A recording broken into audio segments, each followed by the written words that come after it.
Las UCIs de nuestros hospitales tienen que volver a pasar las próximas 2 semanas el peor examen de esta segunda ola de la pandemia.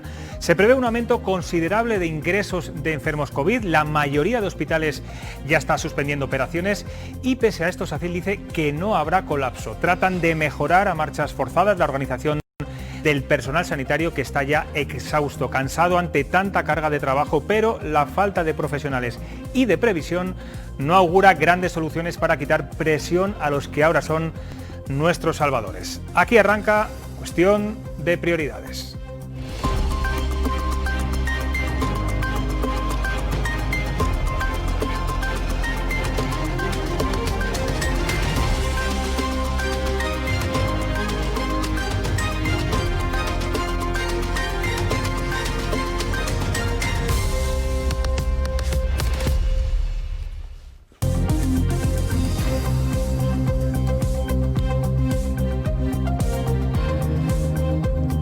¿Qué tal? Buenas noches. Las primeras vacunas de Pfizer podrán llegar a principios de año a España, inmunizarán a 10 millones de españoles y serán gratuitas. Así de optimista se ha mostrado hoy el ministro Illa, el ministro de Sanidad.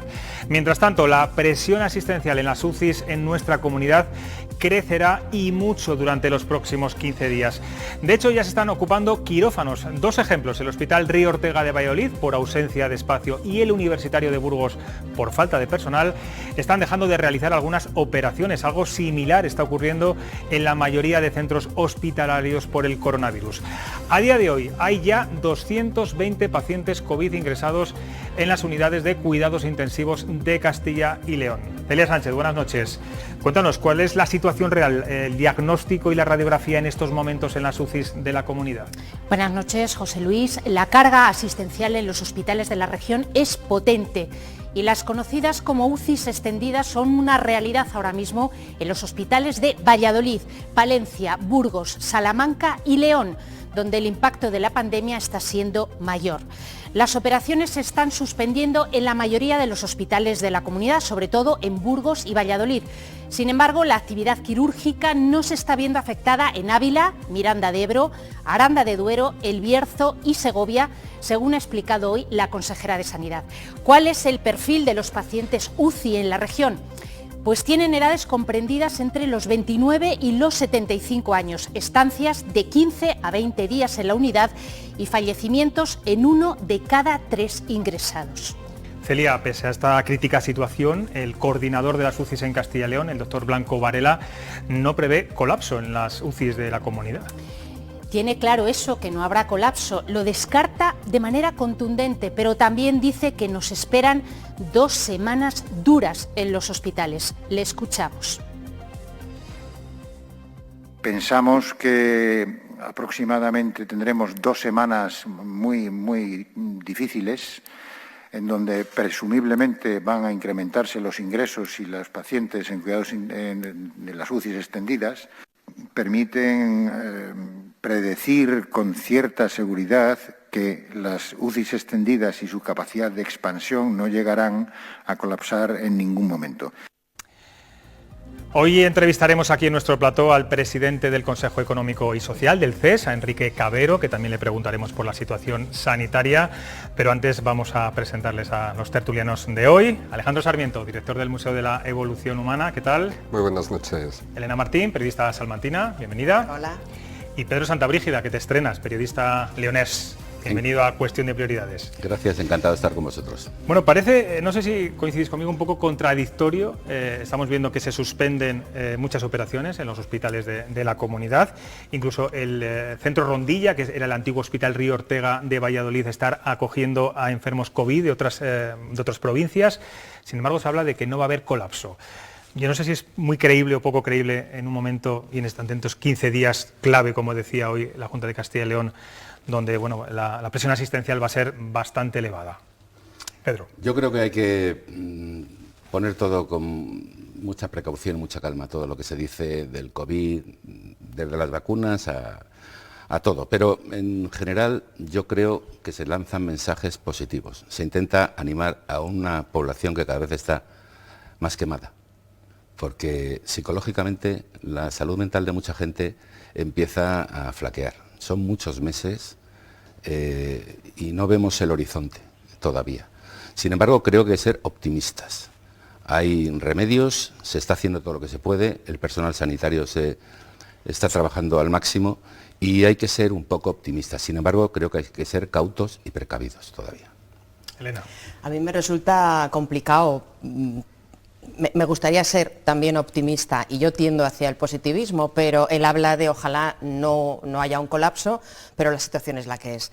Es verdad que en Salamanca, por ejemplo, ahora mismo hay 28 ingresados en la UCI cuando la capacidad real son 12 camas, es verdad. Es cierto que la capacidad se supera con creces, el personal ya no está tan predispuesto como en la primera ola. El personal sanitario las está pasando realmente canutas y a mí me gustaría pensar en positivo, pero lo veo muy, muy complicado, ciertamente. Bueno, a mí me recuerda esta situación siempre este verso de Alberti, escribe después de la Guerra Civil, cuando dice que después de esta gramática urgente en la que vivo vuelva a mí la palabra desprovista de adjetivos, ¿no? Yo creo que ahora la situación es la que es, hay que hacer posible y no a generar más ruido, salir de aquí, pero claro, también tenemos que tener en la mente que hace apenas un año en Burgos se planteaba una facultad de medicina que podría generar nuevos médicos ante la situación de absoluta falta de profesionales y sin embargo se desestimó esa propuesta. Es decir, cuando todo esto pase tenemos que reflexionar muy seriamente el por qué hemos llegado aquí y cómo hemos llegado hasta aquí. De eso os quería preguntar. Ante la falta de médicos y enfermeras, la Junta de Castilla y León plantea ahora una reorganización del personal sanitario que pasa pues por la movilidad geográfica entre las propias provincias. Incluso decía hoy la consejera que los profesionales de unas especialidades colaboren con los de otras especialidades, algo pues que hasta ahora no habíamos visto. Hoy reconocía también la consejera que no hay, que las bolsas están agotadas, las bolsas de empleo, que no hay médicos. Hablabas tú, Alejandro, de esa facultad. ¿Ha faltado previsión? ¿Se podía haber hecho algo más durante este verano? Que hay como una especie de isla. Elena, sí, ¿afirmas que sí? Sí, rotundamente. Teniendo el antecedente de la primera ola, es cierto que ha faltado previsión, ha faltado estrategia y los contratos de los profesionales sanitarios dejan mucho que desear. Trabajan en unas condiciones indignas, con horas acumuladas, sin descanso y el agotamiento es palpable. Y por eso apuntaba yo antes, en mi primera intervención, que no están tan predispuestos los profesionales sanitarios en esta nueva ola como lo estaban en la primera. Y las condiciones laborales son las que son. Por eso hay profesionales que a lo mejor residen en Salamanca y están trabajando en Zamora o en Ávila porque los contratos que tienen son mejores, les ofrecen unas mejores oportunidades. Y eso está sucediendo. Es decir, la falta de previsión es palpable, es palpable. En relación, sobre todo teniendo el antecedente de la primera ola, podríamos haber tomado nota y de haber tenido capacidad de reacción suficiente, ¿no?, para mejorar ahora la situación de nuestros profesionales. Es que les esperan unos meses a todos, pero a ellos tremendamente duros. Yo creo que la solución no es la Facultad de Medicina, no lo he creído nunca. Hay 10.000 médicos titulados en España sin MIR, 10.000. Quizá el acceso a la medicina profesionalizada, a la sanidad pública, tenga que cambiar, pero la solución no son las facultades de medicina. Lo tengo clarísimo desde hace un montón de años. Lo que hay que hacer es cambiar el sistema de acceso de los médicos, de los titulados, de los licenciados en medicina a la sanidad pública española. Por otro lado, yo creo que es verdad que el personal sanitario está muy trallado ya a estas alturas y es necesario que todos colaboremos, porque aquí parece que las autoridades, que tienen toda la responsabilidad, por supuesto que sí, pero los ciudadanos tenemos mucha responsabilidad en todo lo que está pasando, individualmente, personalmente, familiarmente.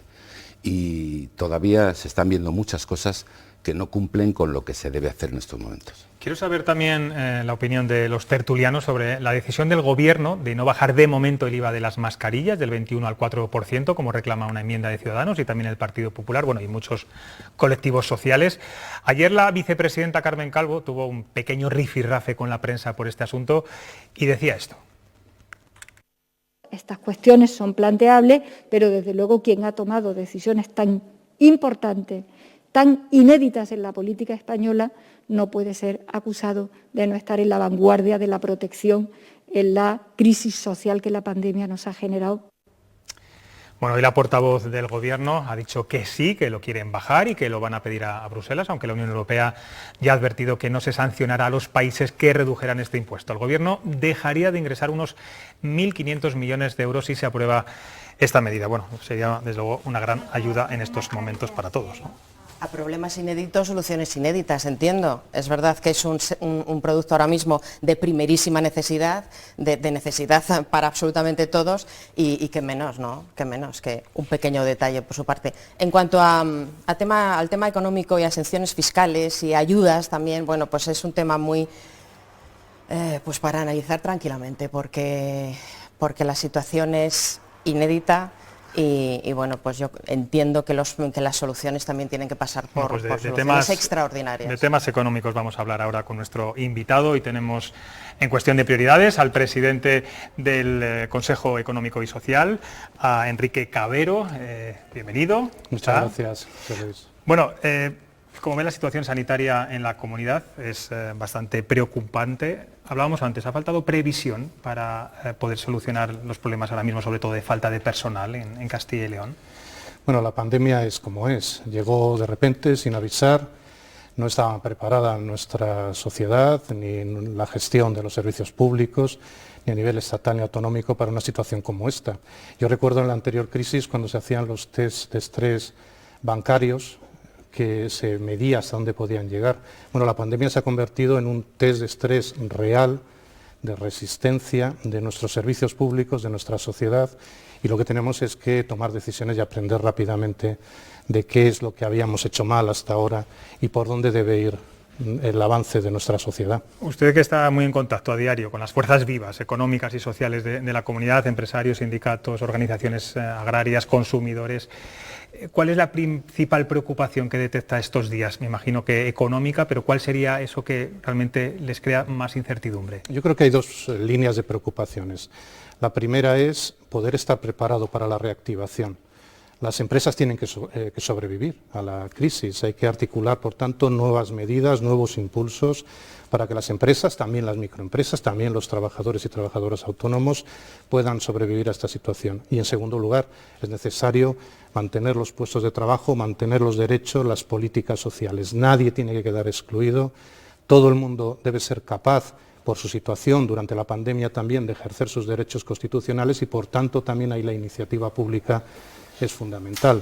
En eso se mueven de manera prioritaria los debates, mantener el tejido empresarial, mantener el trabajo con derechos y atender a las personas que no tienen una renta suficiente. Y no sé si tiene el Consejo Económico y Social alguna estimación de cómo nos va a afectar la crisis económica, sobre todo en el empleo. Incluso me atrevería a preguntarle más en concreto en el mundo de la hostelería, en el sector de la hostelería.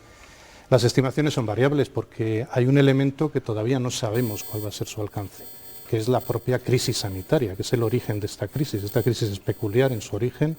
Ha habido una paralización sin precedentes, internacional, intersectorial de la actividad económica y, por tanto, debemos ser conscientes todos de que la superación de la emergencia sanitaria, de la crisis sanitaria, es el gran elemento para, además, adquirir nuevamente confianza y esa confianza conseguirla a través del consenso político, de la concertación social y del compromiso ciudadano. Todos somos responsables de conseguir que la emergencia sanitaria finalice lo antes posible.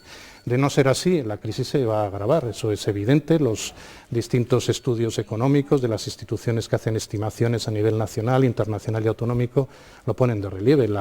El recorte en el Producto Interior Bruto y por ello su repercusión en el empleo en este escaso tiempo en el que se está produciendo, pues no tiene elemento de comparación ni siquiera con la crisis económico-financiera de 2008.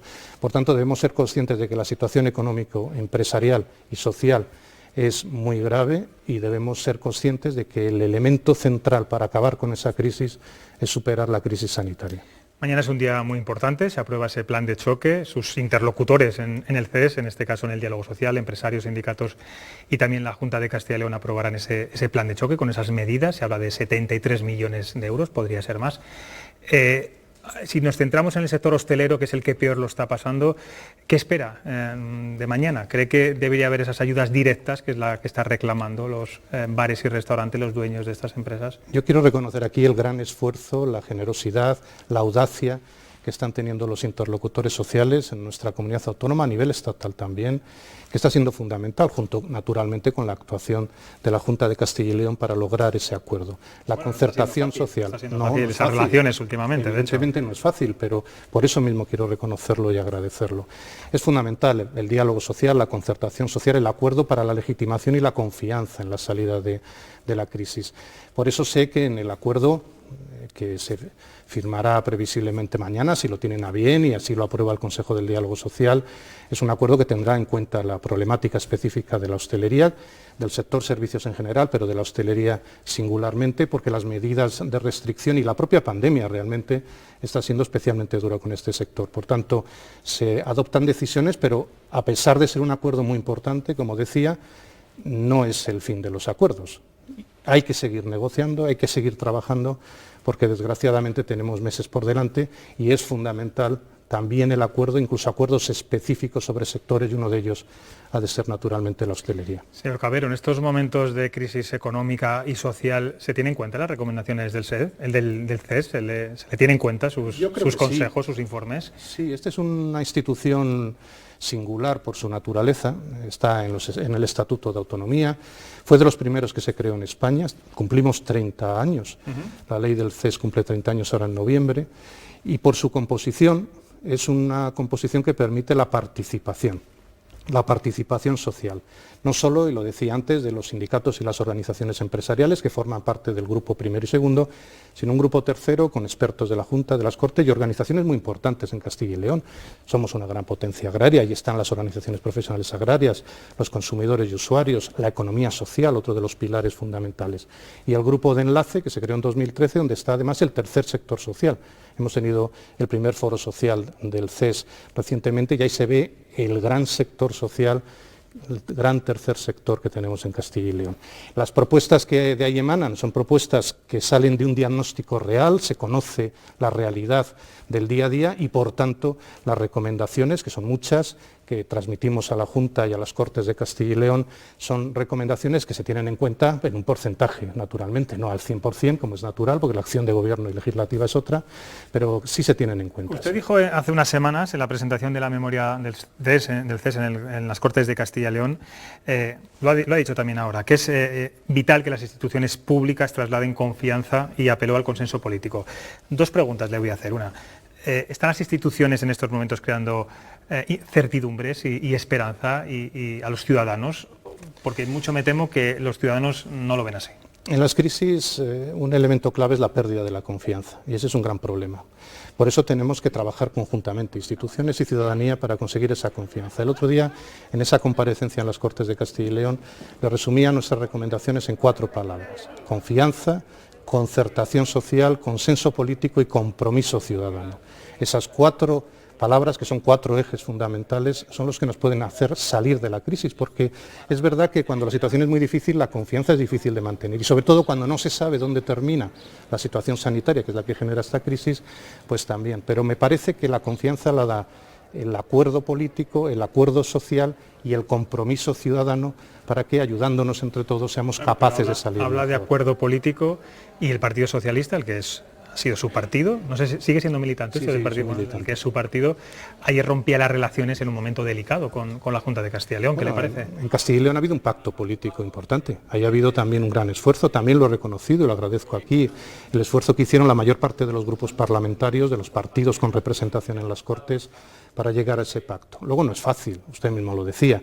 Esta situación es lo suficientemente difícil como que para mantener esa relación de consenso, de concertación, se plantean muchas veces problemas en el camino. Pero yo en todo caso, y no solo lo hago yo a título personal, sino el Consejo Económico y Social, sí que pedimos a los grupos parlamentarios, a la Junta, a las Cortes, lo hemos hecho, y las propias organizaciones sindicales, empresariales y las que conforman el CES, en que sigamos intentando cada día alcanzar acuerdos. Los acuerdos son el instrumento esencial para salir de esta crisis. Y es así, lo ha demostrado la práctica y estoy convencido de que esos acuerdos van a seguir adelante. A ver si le hacen caso. Nuestros tertulianos le van a hacer alguna pregunta. Pedro, por ejemplo. Sí, señor Cabero, el Gobierno de España está en estos momentos tramitando el presupuesto del próximo año, que es, digamos, la gran ley del año, lo que nos puede ayudar a salir de de la situación en la que estamos. Ha habido muchas críticas a ese presupuesto sobre si no es real, sobre si está basado en datos que no se van a cumplir, etcétera, etcétera. Me gustaría, usted que es del partido del Gobierno, ¿qué opina? Yo creo que es necesario que se apruebe una ley de presupuestos generales del Estado para 2021. No podemos seguir con la prórroga de los de 2018, no podíamos seguir ya antes, pero ahora con la crisis económica y social que ha desatado la pandemia mucho menos. Es imprescindible que se haga un esfuerzo grande en el Congreso, en el Senado, para que se apruebe una ley de presupuestos generales del Estado, que sea capaz además de incorporar los fondos europeos, esos fondos de reconstrucción, reactivación y resiliencia dentro del programa Next Generation. Es fundamental, por tanto, que se articule una ley nueva de presupuestos, porque de no ser así se complican las políticas sociales, las políticas de empleo, la recuperación en definitiva. Por tanto, aspiro y creo que con un gran esfuerzo de todos debemos conseguir que se apruebe una ley de presupuestos generales del Estado. Elena Martín, que es paisana. Hola, Enrique.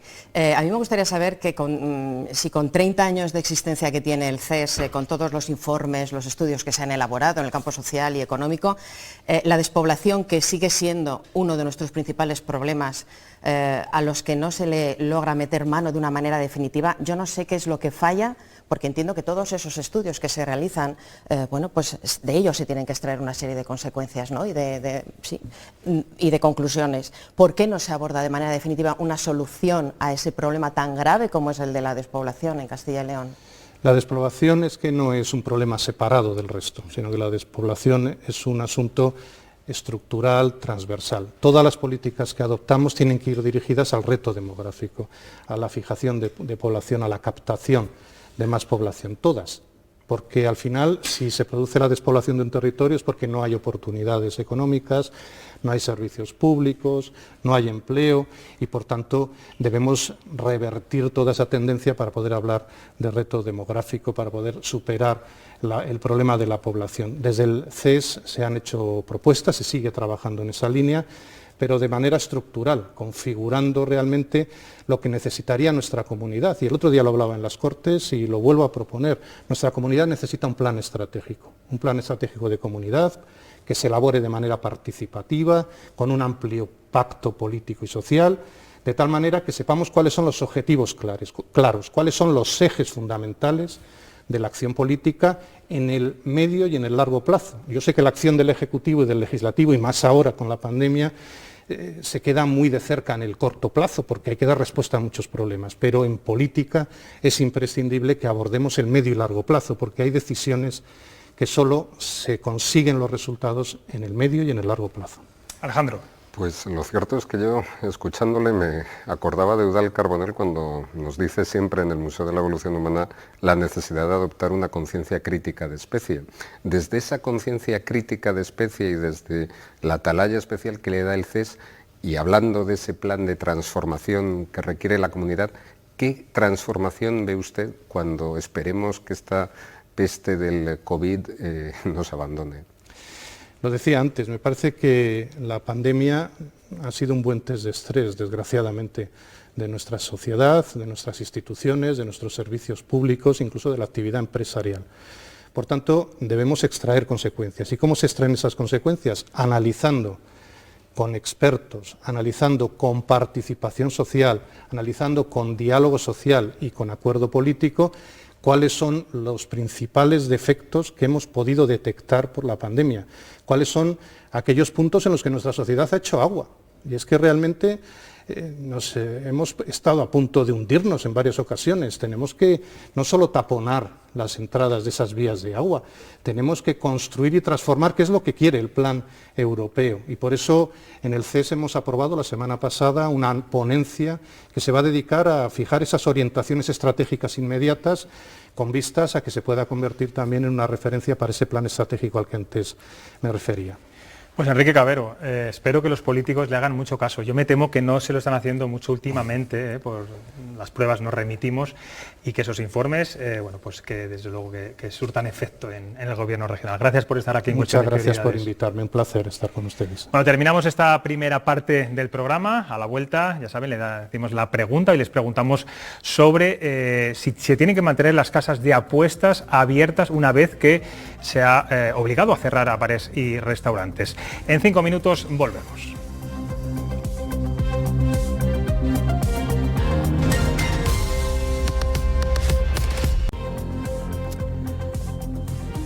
Pues son las 10 en punto de la noche, estamos de vuelta. Decía ayer el vicepresidente de la Junta, Francisco Igea, en una entrevista en Onda Cero, que la Junta tomará estos días una decisión sobre la incoherencia que es que bares y restaurantes hayan tenido que cerrar y las casas de apuestas sigan abiertas. Todo hace indicar que este jueves en el Consejo de Gobierno se tomará una decisión, pero hoy les hemos planteado a ustedes esta cuestión en nuestra página web. La pregunta es, ahí la ven, ¿creen que las casas de apuestas y los casinos tienen que cerrar igual que lo ha hecho la hostelería? Bueno, la respuesta era de esperar. Un 87% cree que sí y un 13% restante que no. Rotundo el resultado, desde luego. Bueno, me imagino que coincidís, no lo sé, no lo sé. Totalmente, os pregunto. Totalmente, yo creo que no tiene ningún sentido y tampoco sé por qué se les pasó. Porque, hombre, a la hora de medir es un despiste, lo ves los como un despiste. sectores y tal, no sé, es un poco extraño, ¿no? Porque lo habrá, me imagino, que estudiado minuciosamente todos los sectores, etcétera, etcétera, ¿no? Yo creo que no tiene sentido ninguno. A mí me extraña el 13% que no esté de acuerdo. Bueno, serán personas que trabajan en ese sector. También los que le son gusta afectados. ir, los que les gusta jugar. Sí, a mí me parece extrañísimo, o sea, no lo entiendo, es incomprensible. No entiendo por qué es la hostelería sí y la restauración y las salas de juego. No me parece normal. Alejandro. Probablemente la casuística la carga el diablo y la imprenta pues tiene dioses que saca algunos sectores o no, ¿no? Pero también es cierto que yo creo que legislar el caso concreto en situaciones desconocidas, donde después te das cuenta que muchas de estas casas de apuestas, pues que dentro tienen pues como una especie de cantina, te lleva a situaciones tremendamente anormales. Y bueno, pues al final son temas que son muy llamativos, pero también de alguna manera anecdóticos. Bueno, veremos a ver qué decide el próximo jueves en el Consejo de Gobierno. Por cierto, mañana es un día importante para muchos sectores económicos afectados por esta pandemia. El diálogo social, lo hablábamos antes con Enrique Cabero, presidido por Alfonso Fernández Mañueco, aprobará el plan de choque de ayudas para paliar esta crisis por valor, en principio, de 73 millones, aunque podría aumentarse esta partida. Los hosteleros, que son los más afectados, están muy pendientes de este plan. En principio se les reserva 5 millones de euros y ya saben que ellos exigen ayudas directas. Os pregunto, ¿la solución pasa por ayudas directas o incluso por dar posibilidades que los bares puedan abrir en las terrazas, como ocurre en muchos países europeos? ¿O dónde está realmente la solución o la panacea para evitar las grandes pérdidas que está teniendo durante estas semanas y a lo mejor alguna más el sector de la hostelería? Yo creo que no hay una piedra filosofal que arregle el asunto. El sector de la hostelería es fundamental y esencial para este país. Yo recuerdo las declaraciones de algunos miembros del gobierno de Podemos diciendo que había que cambiar la estructura económica de este país, como diciendo que la hostelería y la restauración, pues en fin, que sobraban.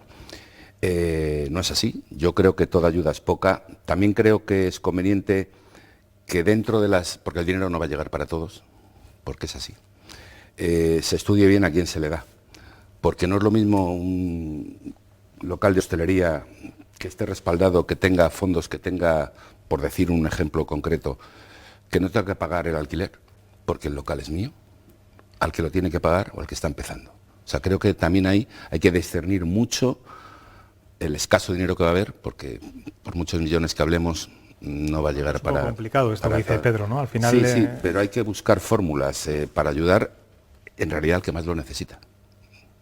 Alejandro. No, yo creo que lo que hay que hacer es una apuesta decidida por preservar un sector productivo, la cultura y el turismo, y yo creo que ahí está completamente la hostelería, deben ser preservadas porque al final generan 1 de cada 4 puestos de trabajo en nuestra región. A partir de ahí hay que llegar todo lo posible, porque lo que a mí me resulta muy difícil es, desde luego que todo el mundo está de acuerdo en cumplir restricciones sanitarias, pero no creo yo que esté todo el mundo de acuerdo en que sea posible el cierre de negocios y de actividades productivas gratis, sobre todo cuando vemos el ejemplo de otros países. Probablemente no se pueda llegar a la ambición de las medidas que ha tomado en Alemania, pero claro, cuando estamos planteando ayudas pírricas, que a lo mejor son 1.000 euros, pues quizás para ese viaje no hagan falta esas alforjas. Yo creo que es un conjunto de medidas a tomar. Yo creo también que ha faltado estrategia desde el principio y diálogo y comunicación.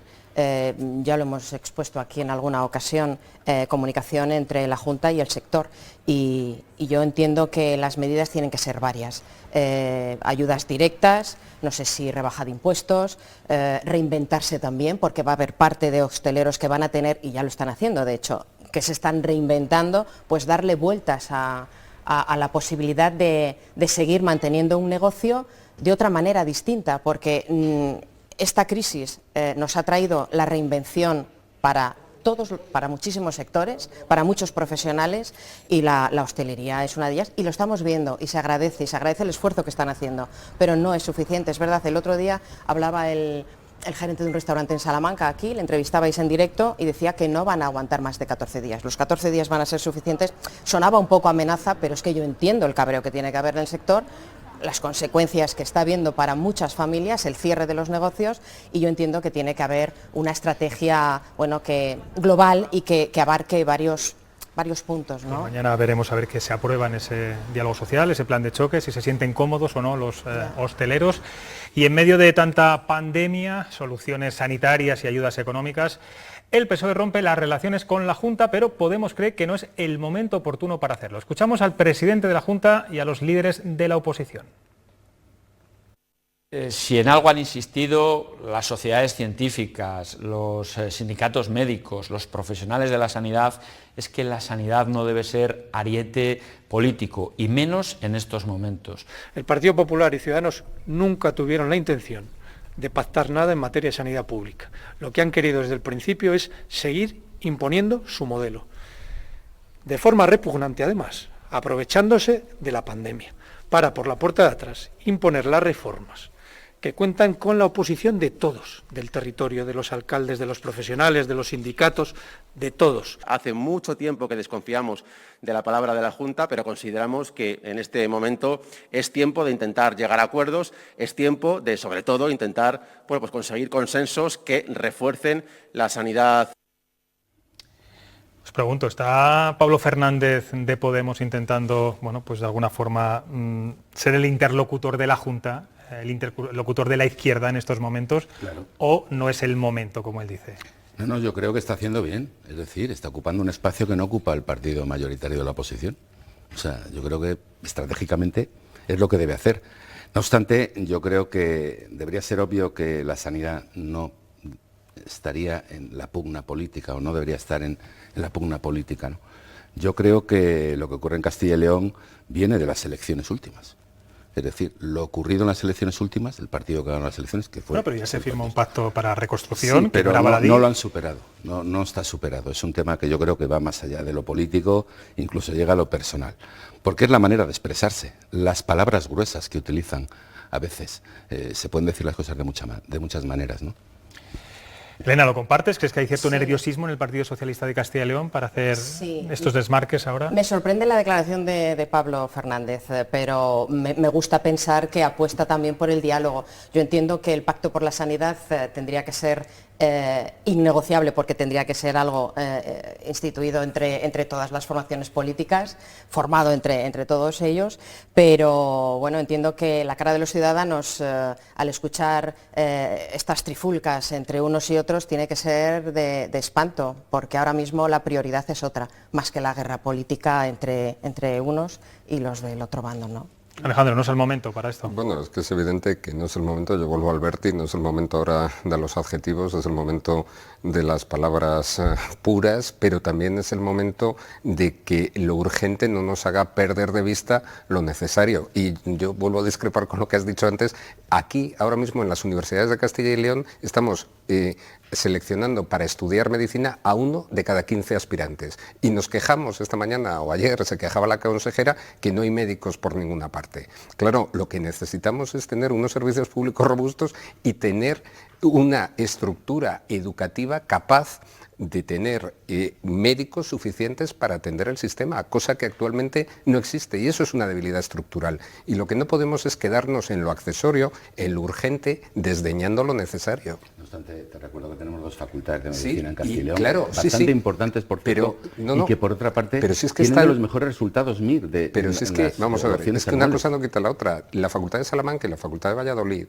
desdeñan 14 aspirantes por cada plaza que dan. Hay hueco suficiente para otra facultad. Pero luego no llegan a médicos MIR. Si el problema es que las facultades de España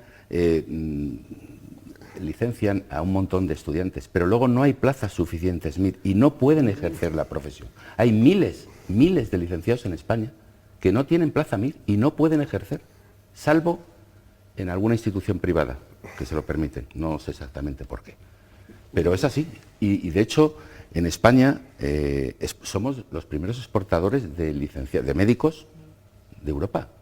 O sea, los italianos y los alemanes son mucho más hábiles que nosotros. Dicen que ellos monten las facultades, que formen a los profesionales, que luego yo les pago 1.000 euros más al mes. Y ya está. Se ahorran todo el coste, porque una facultad de medicina es carísima. O sea, una facultad de medicina para una universidad pequeña, como es el caso de Burgos o de León, donde también la piden, se comería el 40% del presupuesto de la universidad, de entrada. Y luego construir una facultad de medicina tarda unos 6 o 7 años. Entre que tú tienes que tener el lugar adecuado, tienes que tener los profesores adecuados, tienes que tener el equipamiento adecuado, que es carísimo. Las facultades de medicina son las facultades más caras. El alumno de medicina es el que más coste tiene de la enseñanza universitaria española. Permíteme, Pedro, vamos a avanzar. Habéis vuelto otra vez al inicio, al tema sanitario. Ahí se había quedado Alejandro Sarmiento con esa espinita.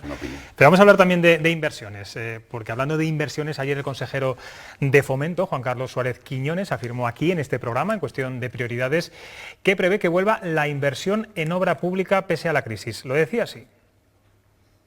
No se va a notar ese supuesto parón económico que supone de ingresos y de presupuesto la pandemia. Hay que dar un paso adelante, un paso firme, y al revés, hay que invertir.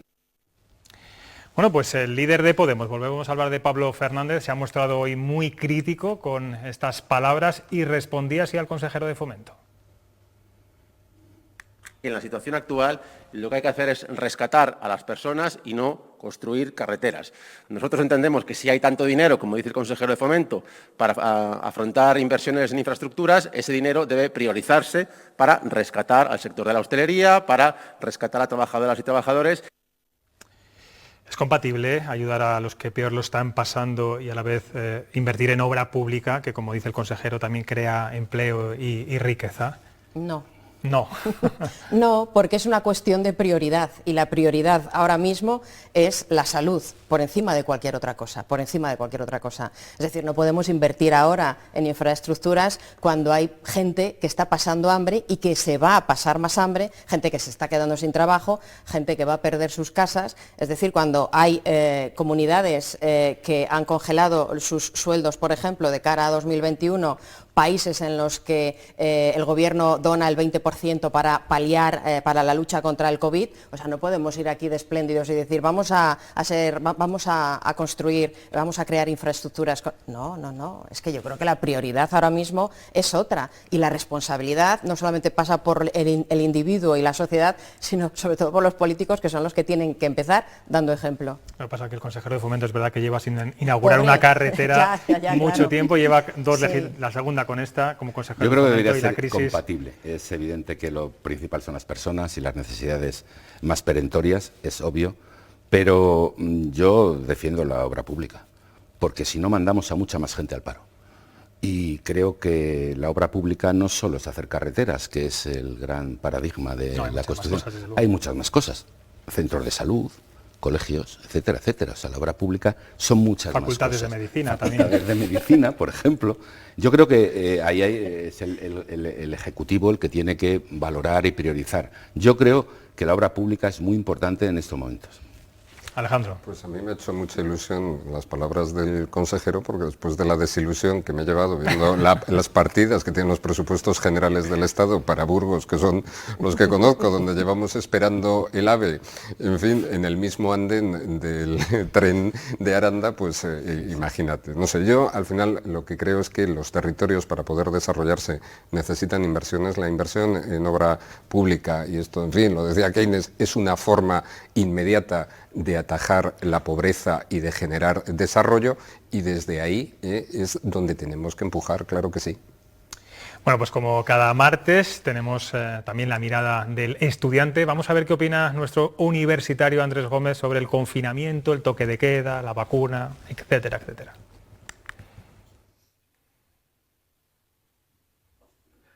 Hola, bien, empezamos con que puede que sea la noticia del año o seguramente de la década. Por fin hay un rayo de esperanza. Pfizer ha conseguido que su vacuna contra el COVID-19 tenga un 90% de efectividad en fase 3. Fase 3 es la fase previa ya, la última antes de su homologación. Sin duda es luz al final del túnel porque, vamos, yo no sé vosotros, pero yo no puedo más. En Salamanca seguimos con la hostelería cerrada a cal y canto, seguimos con toque de queda y se ha ampliado el confinamiento perimetral. La fecha exacta es el 23 de noviembre, final de mes. Bueno, con filosofía, la gente se apaña como puede. Me consta que la mayoría de las personas cumplen con el confinamiento y con el toque de queda, aunque hay gente que todavía no. ¿Qué alternativas para hacer? Hombre, claro que sí, Salamanca es una ciudad muy bonita para pasear. El otro día iba por la Plaza Mayor, un viernes, a esa hora, en la antigua normalidad, la plaza estaba llena. Y ahora, sin terrazas, sin gente, parece un pueblo de Córdoba a las 4 de la tarde en verano. La noticia de la vacuna, pues ya se va viendo que va faltando poco, aunque queda camino por recorrer. Queremos saber qué pasa, confiamos, hombre, claro que sí. Y no hay Champions, eso es lo malo, parón de selecciones, es lo que hay. En fin.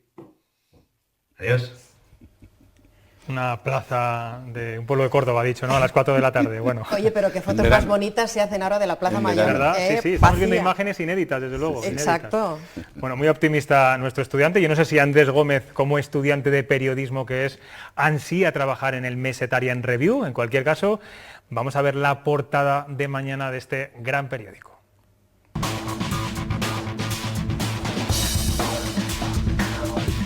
Buenas noches, José Luis.